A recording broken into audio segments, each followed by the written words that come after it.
Good evening. Our top story today: Dak Prescott finally out of his walking boot, but is he in the clear? Hi, my name is Toomey. I go by Fantasy Football Strategist on TikTok, FF Strategist, and you're watching Player Profiler today.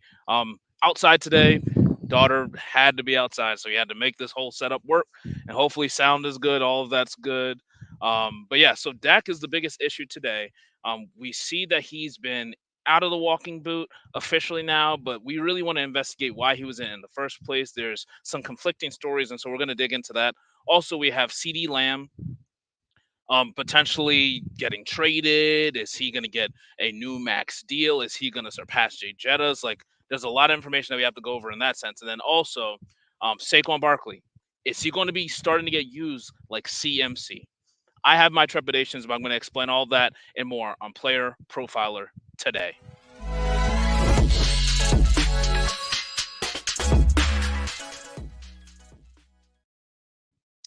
All right, so you're going to see me do this a couple times. Hey, get over here. Thank you.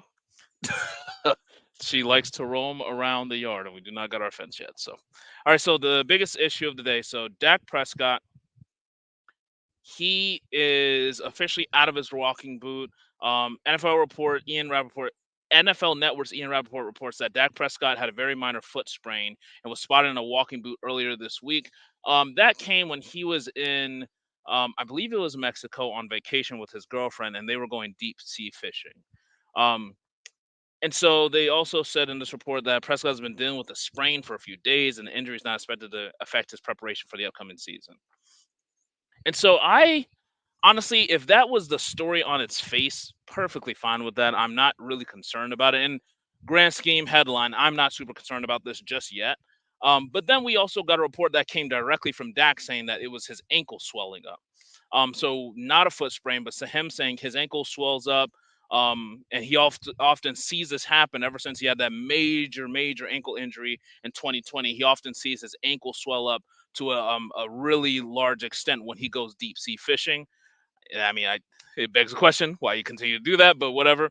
And so he said he was wearing the walking boot to make sure that he reduces that type of swelling. Now, I don't know why you couldn't just use compression hose, but he decided to wear a walking boot in that situation.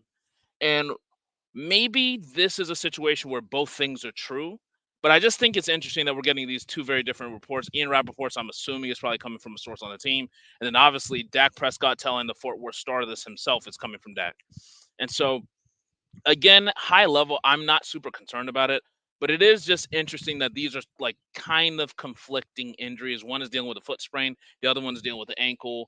I'm much more concerned about a foot sprain situation. Understanding he had that major ankle injury in the past, but a foot sprain, especially if it's a Liz Frank, that's a no no. That's a big deal. And hold on real quick, guys. Again, all right. So yeah, the issue is the conflicting stories there. So I'm just a little concerned about that. Hopefully, it's not a big issue. He said, I'm great as it relates to how his ankle feels. And so I do think he's going to be fine. But it just kind of begs the question like, why is that story different? Are we looking at a potential situation where he's going to try to do some sort of like hold in? I think that theory, it came up on ESPN yesterday, and I think it's interesting.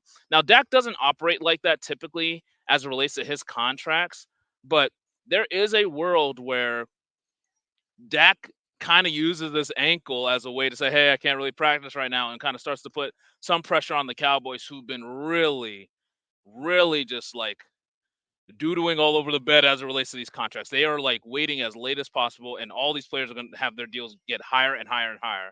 And so I'm not sure what's happening there. I personally don't think that he's going to do a hold in. Um, Honestly, even if he were to the reason you would do a hold in is because you think that if I play and I get hurt, I'm not going to get a max deal. But to me, we just have a lot of instances of like quarterbacks getting like majorly hurt and still getting big deals. Like Joe Burrow this past offseason, banged up all last year, like dealt with injuries all the time, got a max deal. Kirk Cousins got $100 million guaranteed coming off an Achilles injury as an older quarterback. And then we also saw Dak after his 2020 catastrophic ankle injury still get a deal. So I don't think that is a hold in situation, but it's definitely my headline from this entire story is just keep an eye on this. This situation is hopefully nothing. Hopefully it's completely benign. But if it's not, we really just want to pay attention to this because this would obviously have major ramifications for CeeDee Lamb and obviously Dak Prescott and that entire offense. But me considering I don't think it's going to be a big deal, I think that CD is going to be a top receiver in fantasy, and I think that Dak has top 10 potential. Over the last few years with Mike McCarthy, he's been quarterback 7, quarterback 18 in his year. He led the league in picks, and then quarterback 3 last year when he had a stellar season with Mike McCarthy finally calling the plays. And so I actually expect more of the same from that respect. I think we're going to still get like nearly the 600 attempts like he always does. Probably an uptick in turnovers, not as much as 2022, but higher than 2023. And just another really solid year where he'll probably end up as a top 10 quarterback if he's healthy. Now, if this injury lingers, but he still plays, I think any sort of rushing upside is gone. But he's honestly not been delivering like the 5 and 6 touchdown years like he had been doing in the past. And so I think that like that plus the idea that Zeke is now going to be probably even though he's not a better running back to me than Tony Pollard, going to be more efficient in red zone than Tony Pollard was. Get over here. Thank you. So I just think that that's a situation where rushing upside is not going to be there, and 4 point for passing touchdown leagues not going to be as good. But I still think top 10 potential in the 6 point for passing touchdown leagues. All right, we're cooking with gas today, and she's not trying to listen to me today. So hey, hey buddy, let's get over here. Stay over here. Nah, you can grumble all day. Stay over here. Stay over here. I know. Yeah, sorry. All right, I need a commercial break. Jeez, I need the podfather to save me. So we're gonna talk about more about like CD, his teammate, and other players on the other side of this break. And as she comes and beats me up. This episode is made possible by Underdog Fantasy, and Underdog Fantasy is the leader in best ball. When you go to join an Underdog Fantasy best ball draft, it fills very quickly. Especially now, it's Best Ball Mania season, baby! Best Ball Mania 5! I can't believe they're at Best Ball Mania 5 already. $15 million in prizes. They're giving out $15 million with $1.5 million to first. Playing in best ball leagues makes you better. It helps train you on player value and strategy. And Underdog offers a lot more than just best ball contests. They offer pick'ems. My new favorite, the golf pick'ems. But they have the NBA pick'ems, baseball pick'ems going on throughout the offseason. Hit the pick'ems, back to best ball, hit the pick'ems. So use promo code Underworld. Promo code Underworld gets you a 50% deposit bonus up to $250. So they've increased the maximum deposit bonus. It was $100. Now it's up to $125. When you get the Underdog app, use promo code Underworld and go draft your ass off. Go draft your ass off. There you go. There's your juice. Let's calm down. We'll see how far I get in the show before she decides to take aim at me. Hey, buddy. She's not going to listen. All right. Next story, CeeDee Lamb. So it looks like he's not going to report to training camp, and he's still like seeking a trade. Or sorry, wow. He's not seeking a trade, but it does seem like he is. There's at least rumors that a trade could happen, and I don't think it's going to. So the story as far as him relating to training camp, Lamb is likely not going to be reporting to training camp in July 24th when they all report for the Cowboys because he doesn't have a new deal. That's according to John Machota of The Athletic. He skipped all the mandatory mini camp, voluntary OTAs, took $100,000 in fines. And it seems like clearly, based on all the other wide receiver news, he is just not interested in taking what I believe is probably a slightly under or around $30 million deal. We saw that right now he's due 18 million for this year. Um, but he's just not going to accept a trade that's probably less than like the $32 million that's being reported or higher than the $32 million that's being reported. It looks like he wants a 35 million Jay Jettis deal. So CeeDee Lamb is likely not going to report unless the Cowboys come closer to that $35 million. Wouldn't be surprised if they give him like a 34.5 or get him closer to that range. I personally think Jay Jettis is better. But it's hard to tell a player who's been like tearing it up in such a crazy manner and probably been the best receiver this team has had since Michael Irving. It's hard to really tell him that he can't get like the top of the league dollar. Like I think that's kind of insane, especially when like you see Trevor Lawrence at the top of the league at quarterbacks. Understands a different scale, but he's nowhere near the best player. CeeDee Lamb is debatably the best wide receiver in the NFL. So I think it's something that he definitely deserves it. But I'm basically saying I'm not concerned about this at all as it relates to fantasy. There's a lot of people who truly believe that this should like tank his ADP. Like he shouldn't be going as a first wide receiver. He shouldn't even be going as like a top 3 guy. And I think that's insane. All sources are showing that of the 4 deals that need to get done with Martin, Micah Parsons, CeeDee Lamb, and Dak Prescott, CDs is likely going to tick off first. And so I don't think like we have a lot of concern about that. Um, like he's going to get his deal done. I just think this is a team that's just so filled with drama all the time. It's just so much drama. I think there was like spats between Beasley and CeeDee Lamb this week about how he's working out. Malik Hooker continues to just spout off about this team, and he kind of continues to take shots at Micah Parsons, which is very weird for 2 players on the same side of the ball. And then Jerry Jones, like I don't know, there's always something in the news about this team, and I feel like they just can take a beat and like cool the hell out and just get these deals done. But again, of all the 4 deals that are still yet to be done, and we still have like nearly 20 days until the training camp starts, I think CDs is going to come down first. So I am not worried about that. Um, like I said, he's arguably been the best wide receiver since Michael Irving.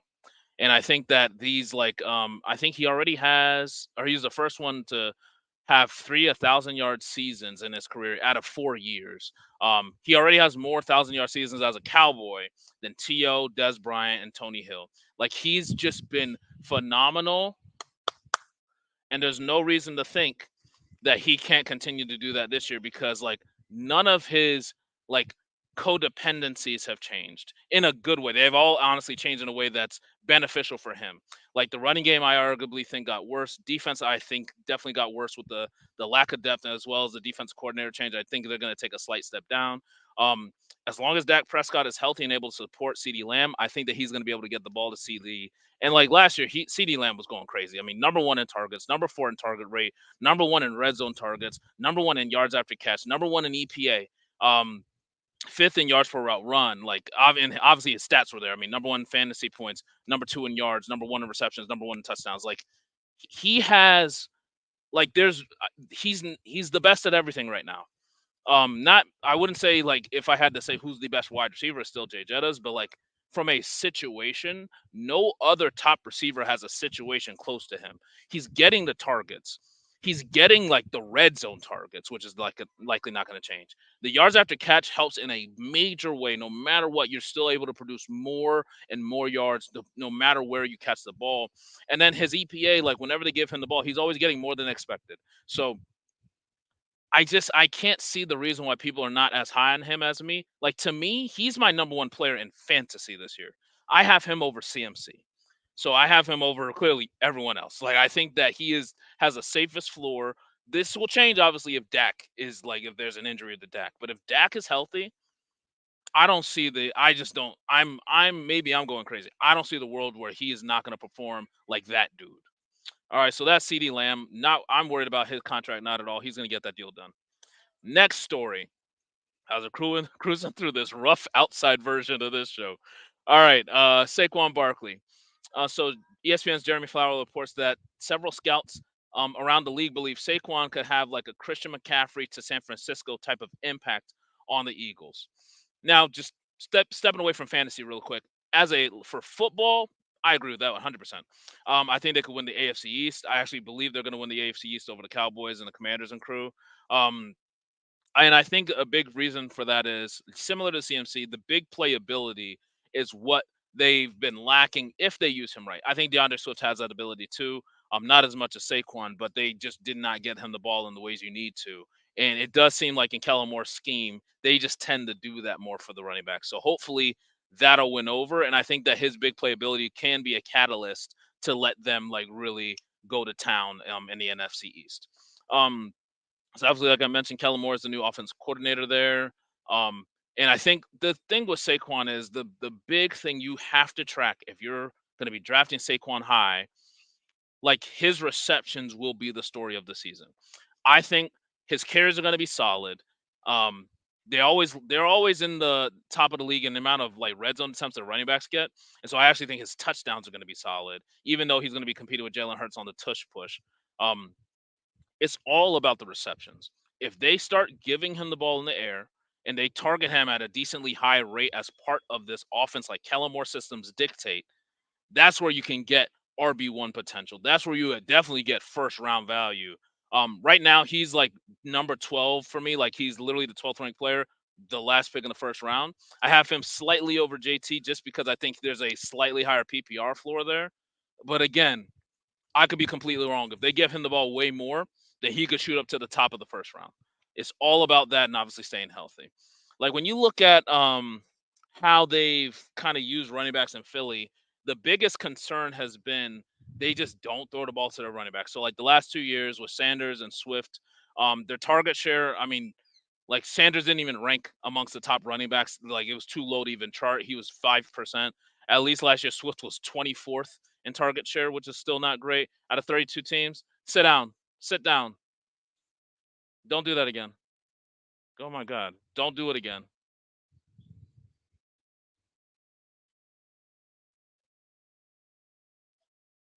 Oh boy. I'm struggling. Let me pause this.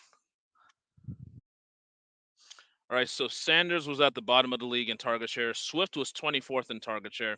Last year, Saquon Barkley was fifth. Now, he didn't really produce a lot from a receiving standpoint on that, but he at least was getting that target share.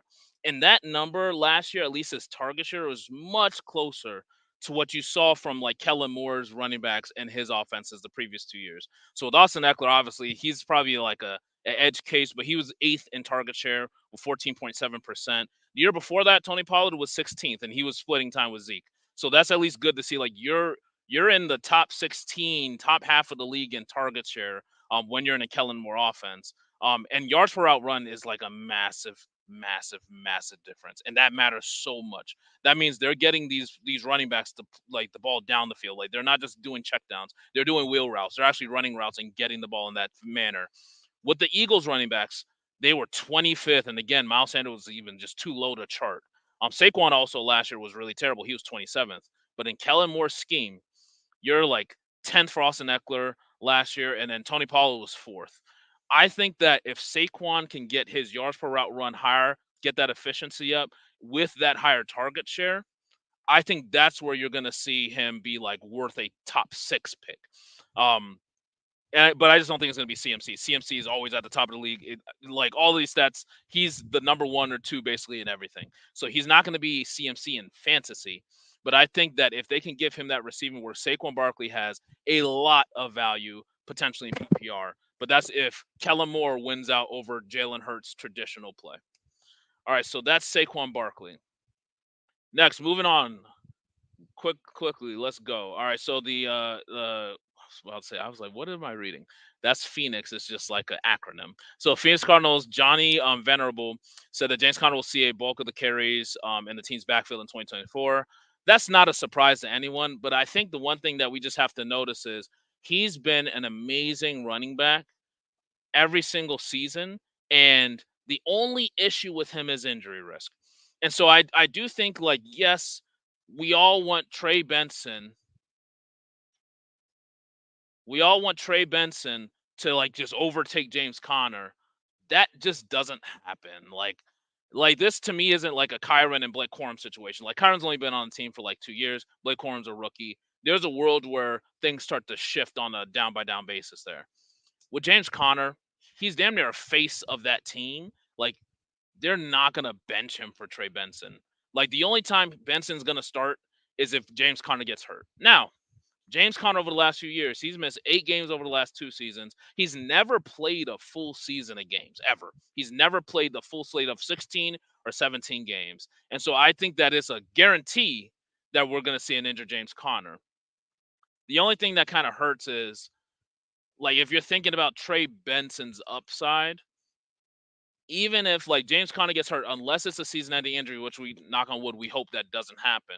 But unless it's a season-ending injury, like we're just not gonna see Trey Benson have a starting caliber like play, like starting caliber like opportunities. If James Conner is healthy, um, James Conner, it just happens. They love their guys. I mean, James Conner is one of their best players. This is what's coming from internally. Like they love this guy, and he was balling like crazy last year. And so I do think like he almost has best season from an efficiency standpoint last year. If he's healthy, he's gonna get the ball. Trey Benson, excuse me again. All right, so headline, even at his age, Connor's a good value, especially in standard. And I do think that Benson's stock should be like a little bit lower. Um, I think that for Benson, we're really buying into hope. And the fact that, I mean, Connor's ADP is in the seventh round, Benson's is in the eighth. Like, I think that's way, way, way too close for both those players. Like Connor, he'll probably deliver top 10 running back value as long as he's healthy. It's just all about him being healthy. I think that's going to be the concern. And then again, if he's not healthy, unless it's for the season, I just feel like the upside for Benson is going to be limited, not based on his ability, but based on the fact that the second that Connor's healthy, they're going to throw him back into the starting lineup. Like there's just certain running backs who, if the guy's healthy, they're going to just like they're going to put them back in that spot. And so I do think that we're looking at that with James Conner. Okay. All right. So we're going to end the show. This show has been I don't know if we're winning any awards on this one. So we're gonna end the show with some quick hits. All right. So Brees Hall said earlier this week that I feel like I'm back to my old self when asked about how he feels going into training camp. We all know like he missed a part of the mini camp and some time at OTAs because of an undisclosed lower half injury, and it was out of precaution according to Hall and according to the team. So I do think like all health considered, he has RB1 overall potential based on significantly improved offensive line. Aaron Rodgers potentially playing a full season. Honestly, even if it's Tyrod Taylor, he's still a better situation than what they were dealing with last year. And having to respect in some form or fashion the passing game so that he's not dealing with stack boxes all day. That plus his crazy efficiency, the fact that Rodgers actually is one of the top check down guys in the league on a year-to-year basis anyway. I think that receptions won't be as high as last year, but he's still going to be a like super upside play and has potential to be the best player in fantasy this year. I truly believe it. So all in on Brees. Next, Ayuk and 49ers had a meeting on Monday, and Tom Pelissero of NFL Network described as good, and both sides are continuing to work towards a contract extension. Now, I've never been one of the ones buying into him getting traded, him not getting a deal done. The entire offseason, I keep saying they're getting a deal done. And so I do think it's like this is going to happen. I don't love his ADP in the second round, honestly. I'd prefer to get him in the third round if I can, but just love the player, so I'm not gonna hate it if somebody were to take him in the second. I haven't been ending up with him just based on where he's been going in drafts. The reason for that is I don't know how much I expect that 49ers offense to operate at peak efficiency unless there's like a CMC injury. If there's a CMC injury, all bets are off. They're going to be chucking the ball like crazy. The team the record may not be that great. But if CMC is going to be healthy, they add Ricky Pearsall into the mix. You got hopefully a healthy George Kittle. It's just a lot of weapons, and now you add another one in Ricky Pearsall. So it's going to just be concerning based on how few targets and receptions he had to produce that 1,300 yards. Like that's the reason why to me it's going to be hard to like reproduce. All right, next, Evan Ingram. He said he hopes to see more deep targets in 2024. Speaking with ESPN's Michael DiRocco, he said his role was underneath being the security blanket for Lawrence last season. And his ADOT was like 5.0. As a result of that, that was a career lowest for the tight end. And when he was a rookie season, or when he was a rookie in his rookie season, he actually had a 9.0 ADOT on his rookie campaign. It was clearly a deep target for the Giants when he played in New York. I think that Evan Ingram has tight end one potential to me. I think that Evan Ingram, if he is used in that way, if they're getting him deeper targets down the field, like he is one of the safer tight end bets to me in fantasy. Right now he's my tight end 5. He honestly should probably be higher than that. I have him ahead of Pitts. I have him ahead of Andrews. I have him ahead of Kittle because he's producing at least the last 2 years very consistently with not scoring like barely any touchdowns. But he is just such a pivotal part of this offense. He was tight end 4 last year. And I think like if he's going to be getting some of these deep targets where they have like you can say unproven deep targets now in Brian Thomas, who I think is solid, and Gabe Davis, who I'm never going to buy into him again. Um, I think that Evan Ingram can definitely occupy a deep target in this offense. Like last year, if you keep some of his metrics, not even the same, but like in the ballpark. He just dominates tight ends in like literally everything that gives you confidence that he's going to get the opportunities to catch the ball. So he had the most routes run, the most targets and receptions. He was third in deep targets already at tight end, which is insane. Second in yards after catch. And again, the red zone stuff is where he struggles. He was 14th in red zone targets. Like, even if his touchdown luck doesn't change, which it could, but even if it doesn't change, he's getting deeper targets, longer, like more yards per route run. I think that that is the type of thing that can shoot him up into like a very safe top 3 tight end. And then you add, like, he got 4 touchdowns this past year. What's to say he doesn't get 8? Like, what's to say all those targets going to Ridley, some of them don't trickle his way, and he converts for touchdowns. And so if you get the same season as last year with tight end luck, he's easily like the tight end 1 with some touchdown luck. And if you had touchdown luck plus increased yardage down the field, like, you got an amazing situation. But again, his safety is so like solid. Like, him being like tight end 7 and 8 is insane. He's my tight end 5. All right, and then the last story I just wanted to touch on before we got out of this show. Nothing related to fantasy. It's just really tragic. So, Vikings rookie cornerback Kyrie Jackson was killed in a car accident on Saturday. It's really, really, really awful, terrible news. Him and his 3 friends, who he played high school football with, Isaiah Hazel, 23, and Anthony Litton, 24, were all teammates in Maryland in high school. And they were in a car Saturday night, got clipped by a car that was going too fast, changing lanes, according to the police report, and like basically rammed them into like a ton of stumps of trees, and they were all killed. It's just completely awful. And it's a really, really sad day. I've seen a lot of interesting discourse online about this, and I just wanted to give my 2 cents. Um, just because somebody may not have known Kyrie Jackson, I was not aware of who Kyrie Jackson was until this. That doesn't mean you can't feel for him, can't feel for his friends, and can't feel for their families. At the end of the day, we're all humans. We have a short time on this rock. And I think it's really important that we just really, really appreciate all the time we have. This kid worked really hard. He went the JUCO route coming out of high school to Alabama to Oregon, and broke out when he got to Oregon, all the way to being a 4th-round pick in the NFL draft. So he was able to experience his dream. And based on just video clips you've seen of him, seemed to have pretty good perspective. So definitely somebody taken way too young. Hopefully his family can find some peace, and his soul can find some peace up there in heaven. All right, so that's gonna be the end of the show. Again, prayers up to all those players who died recently and their families. Thank you guys for hanging on. Thank you guys for dealing with me and my daughter's play day out here. She's having fun, at least still, even though I'm battered and tattered from it. And yeah, we'll see you guys next week. Peace out. From the Podfather to you, I deeply appreciate you tuning in. And many ask, what can I do? What can I do to help support the hosts, the research they do, the production costs? Go to PlayerProfiler.com, Dynasty Deluxe, World Famous Draft Kit, Rankings, DFS Dominator, and of course, data analysis. Subscribe to any one of those, and you support all of us and take Player Profiler to the moon.